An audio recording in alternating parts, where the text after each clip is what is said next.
Who has a Zulu Bible here? Where's the Zulu Bible? Oh, Bongi. Amen. Let's please read Psalm 66 verse 16 in isiZulu. Amen.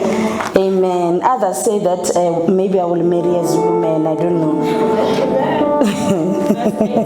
Verse 16. Psalm 66. Asimupi Mike.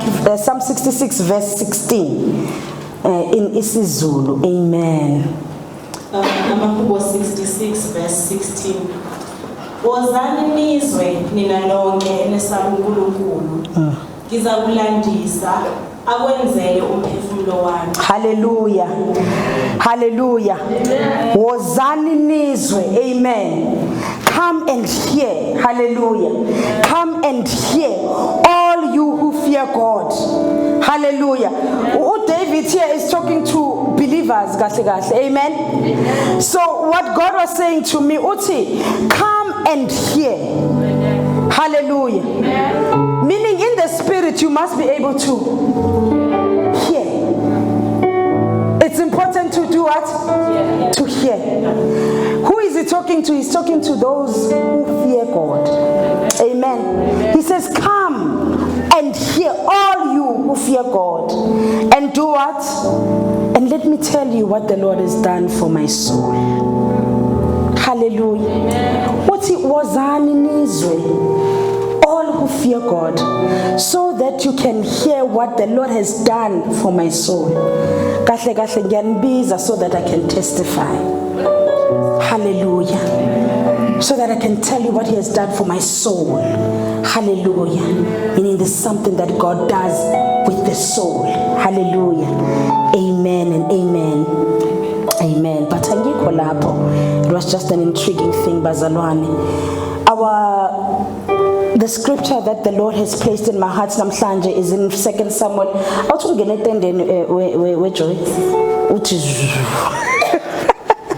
Amen. 2 Samuel verse 21. 2 Samuel verse 21. It's quite a long read, Bazalwane. Amen. And I'm going to ask the Holy Spirit to help me so that I can unpack it as he has spoken. Amen. Amen. Hallelujah. Hallelujah. 2 Samuel verse chapter 21 from verse 1 to 14. 2 Samuel chapter 21 from verse 1 to 14. Amen.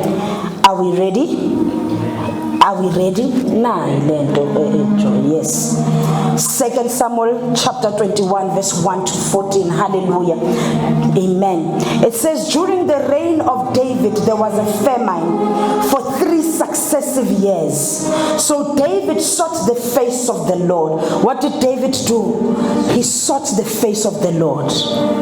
There was a famine for 3 years, and David sought the face of the Lord. The Lord said, it is on account of Saul and his blood-stained house.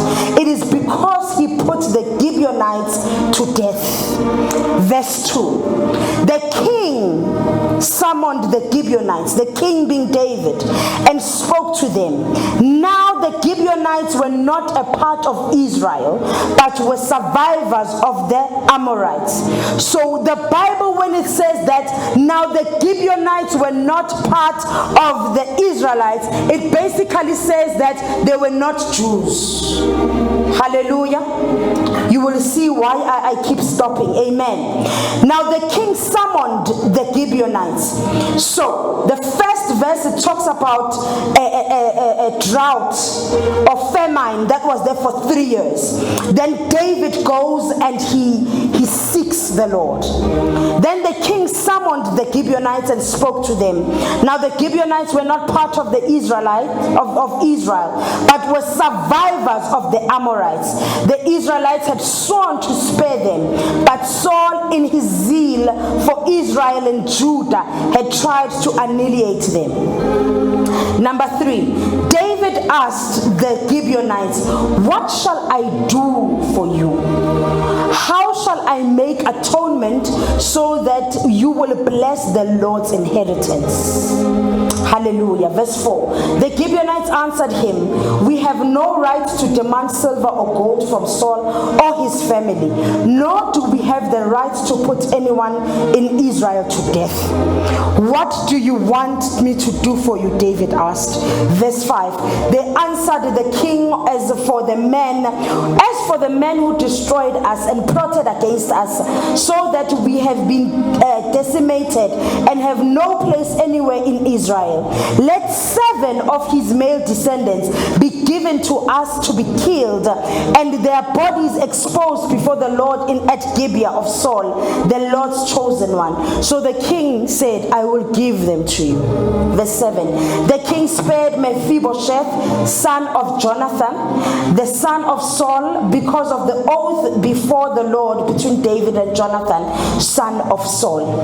But the king took Ammoni and Mephibosheth, this is another Mephibosheth, the 2 sons of Aiah, daughter of Rizpah, whom she was born of Saul, together with the 5 sons of Saul's daughter Merab, whom she had born to Adriel, son of Barzillai the Mehilothite. He handed them over to the Gibeonites, who killed them and exposed their bodies on the hill before the Lord. All 7 of them fell together. They were put to death during the first days of harvest, just as barley harvest was beginning. Verse 10. Rizpah, daughter of Aiah, took a sackcloth and spread it out for herself on a rock. From the beginning of harvest till the rain poured down from the heavens on the bodies, she did not let the birds touch them by day or the wild animals by night. Verse 11. When David was told what Aiah's daughter Rizpah, Saul's concubine, had done, he went and took the bones of Saul and his son Jonathan from the citizens of Jabesh Gilead.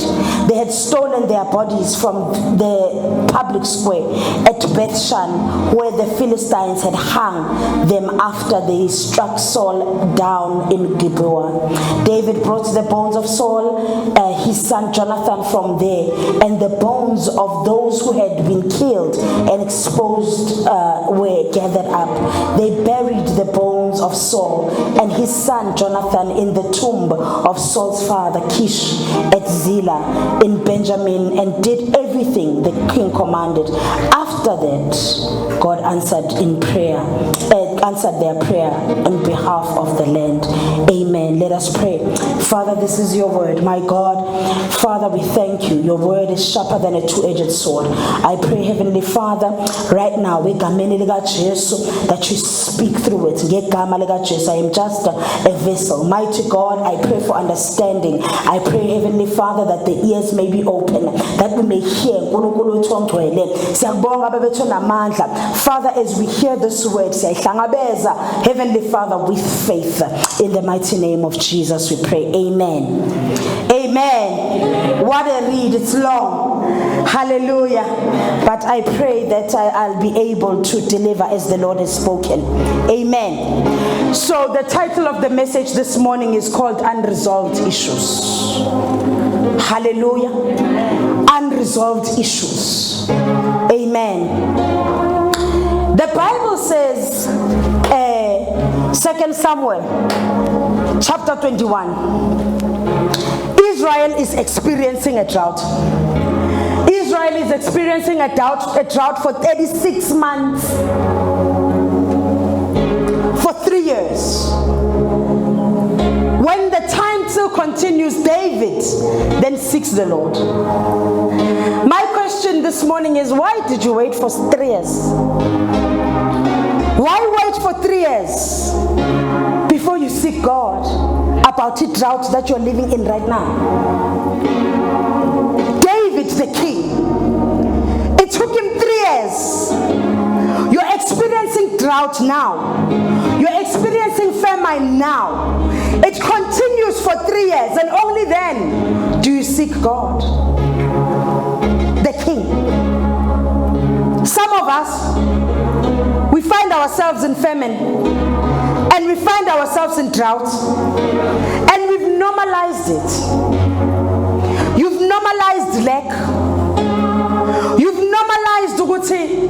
kunje. It's like this.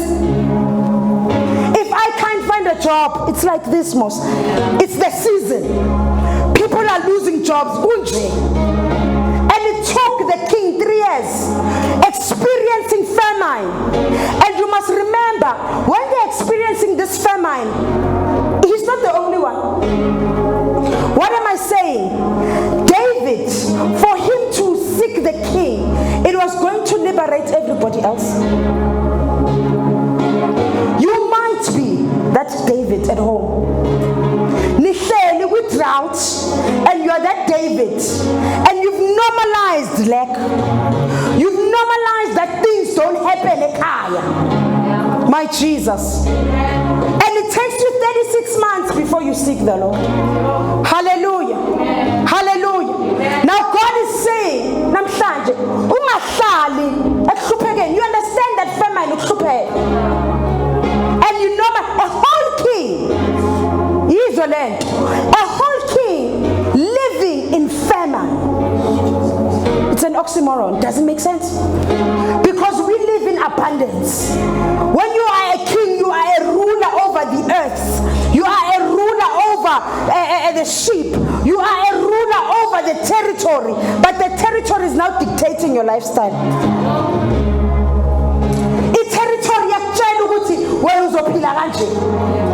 When you were used to eating 3 times a day, now the territory dictates and he says you'll eat once, if at all. Hallelujah. It took him 36 months. Hallelujah. It took the king 36 months. Then David inquires of the Lord, and he wanted to know why it has not rained. He went to the right place. Hallelujah. Hallelujah. When we're experiencing these things, we go to the Lord and we ask, why has it not rained? Why are certain breakthroughs in my life haven't happened? There is no other higher authority that I can ask except for Christ Jesus. Hallelujah. And David did well. He might have taken long, but he went to the king. Nonetheless, he went and he asked, why has it not rained in the past 36 months? I want you then to go to Hosea chapter 5 verse 15. We're going to read quite a lot we're going to read quite a lot of verses. Bear with me. But I want you to understand the background. Amen. Hallelujah. Hosea 5. Hosea chapter 5 verse 15. Quickly.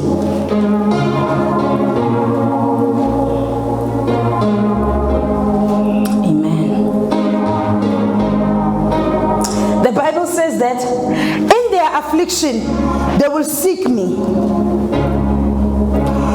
We usually seek God, or we should seek God in our affliction. Why are things happening as they are right now? Is there something, God, that I did amiss? Hallelujah. Now, God goes back and he says to David, you are in this situation because of the household, the bloody household of Saul. Now, as we are in the move, King Saul was the king before David. Do you remember?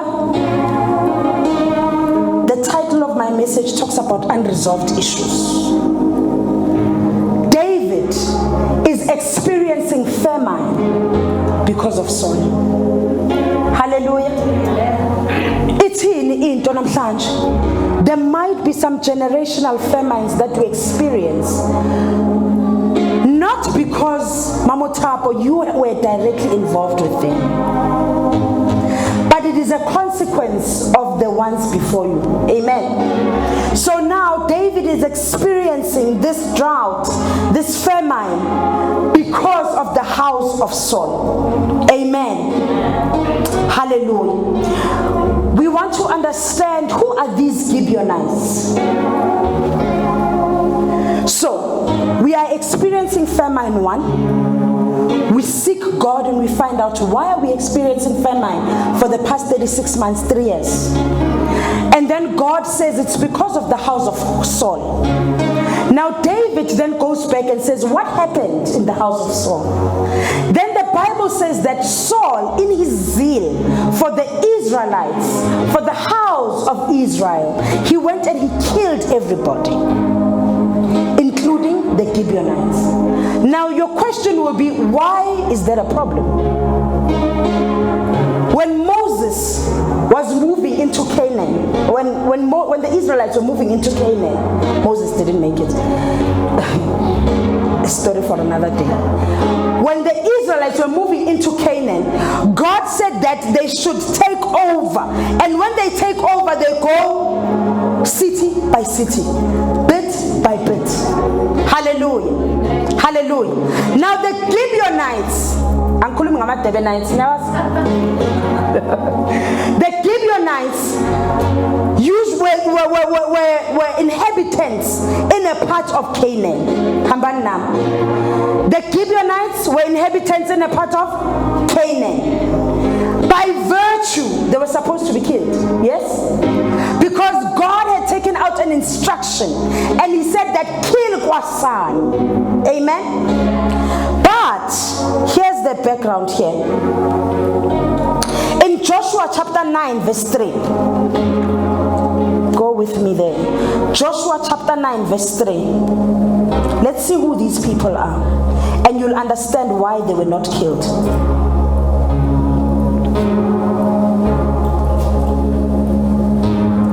Amen. Joshua 9 verse 3 says, however, when the people of Gibeon, the Gibeonites, heard what Joshua had done to Jericho and Ai. So Joshua had started in Jericho and Ai, and he overtook, and he overthrew, and he killed.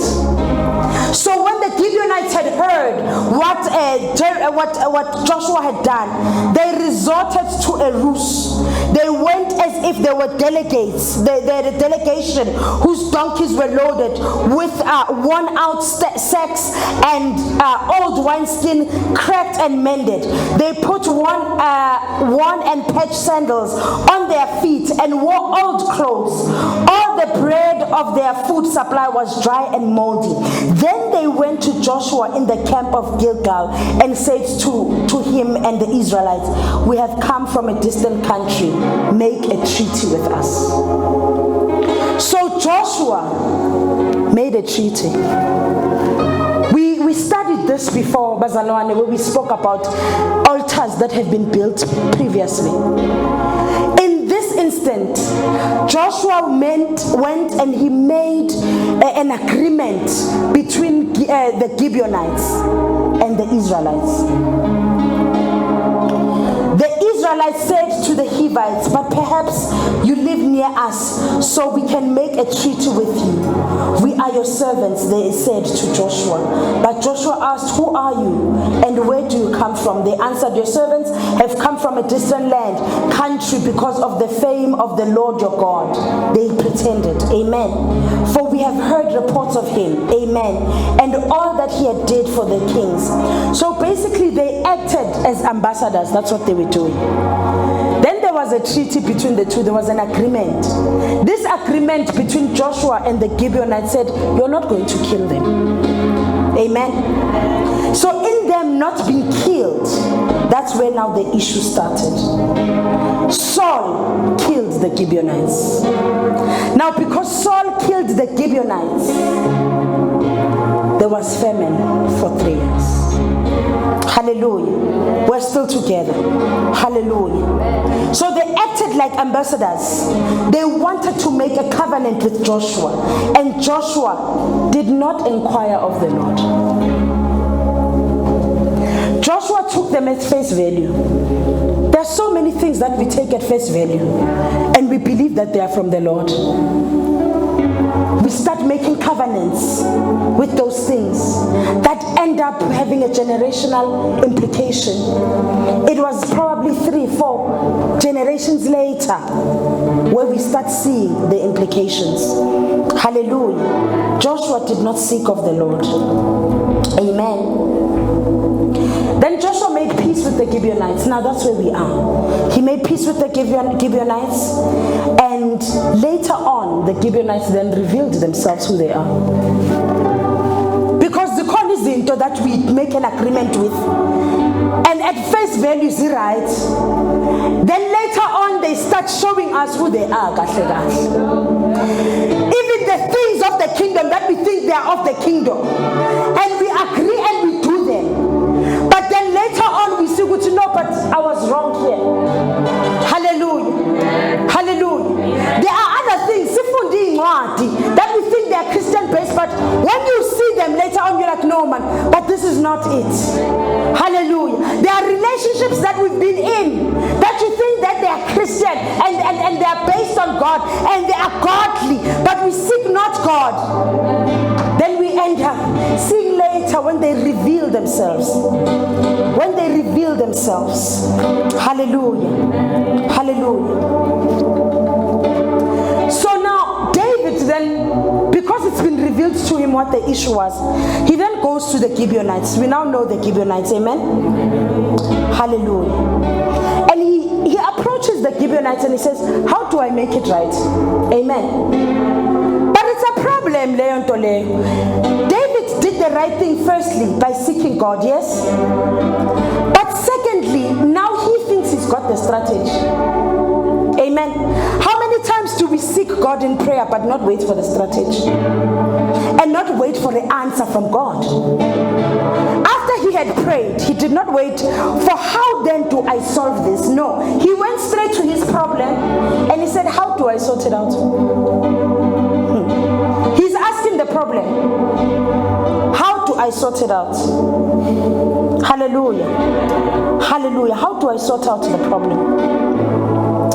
So David's motive was correct by going to God, but the way he did it was incorrect because the strategy did not come from God.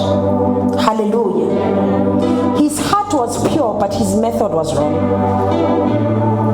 Many a times we enter into the presence of God and you ask God for a job, but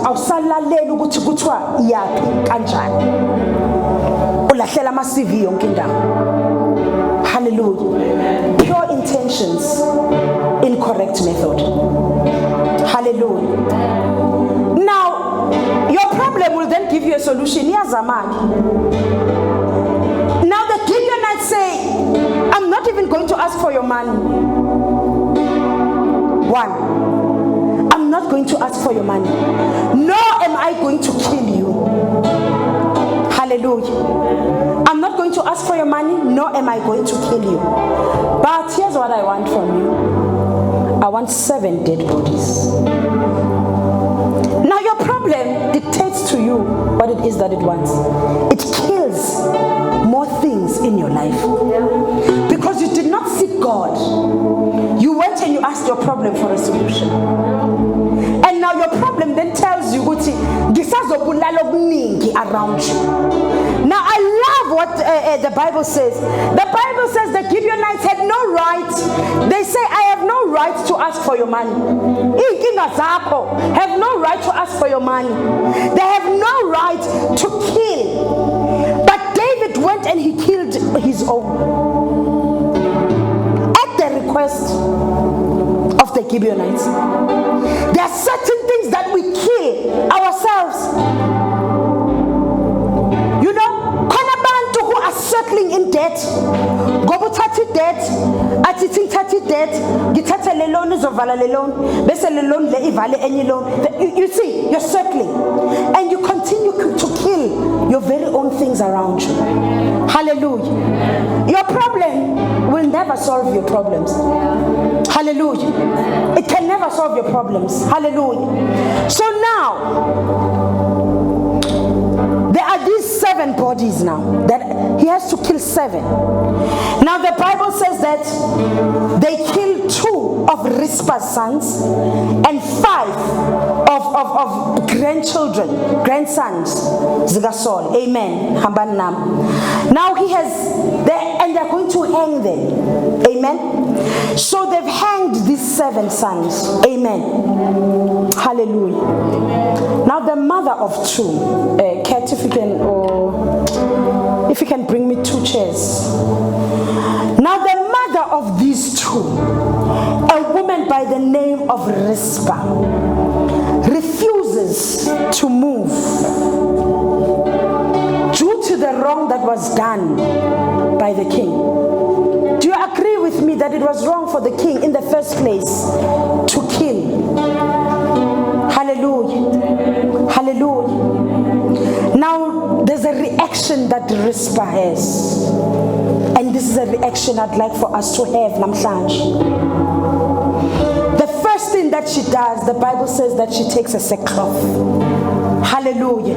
A sackcloth in those times, it was a very rough material and very dark. And it was used for mourning. Hallelujah. And Rizpah goes. She puts it upon the rock. Hallelujah. Takes the sackcloth and puts it upon the rock. Hallelujah. Hallelujah. Then the Bible says, she then spreads the sackcloth on the rock and it became her place of dwelling. Rizpah sat on the rock. Namhlanje kuseni, I'm calling you to sit on the rock, which is Christ Jesus. To sit on the rock of ages, which is Christ Jesus. The rock that the builders refused, which is Christ Jesus. Rizpah took a position.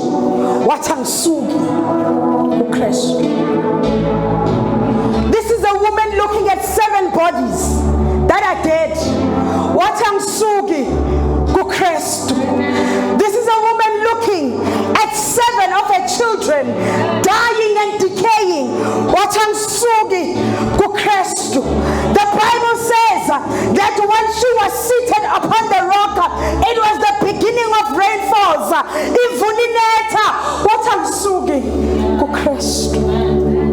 It was the beginning of harvest. Abantu bajabulile. People are busy taking and harvesting. The rains fell down on her, looking at the bodies decaying. Not only that, the Bible says, then there came creatures by day who were trying to touch what was hers. While seated on the rock,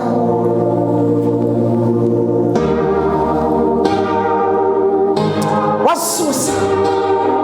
When things try and touch what is yours, seated on the rock, she made sure that they are not touched. She made sure that they are not touched. She continued to sit on the rock. The Bible says that the devil has come to kill, steal, and destroy. She did this. You will not touch what belongs to me. You will not touch what the Lord has given me. You will not touch what God has granted unto me. May it rain. I will not move in this rain. I will not move even when I'm shaken. I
what she had done.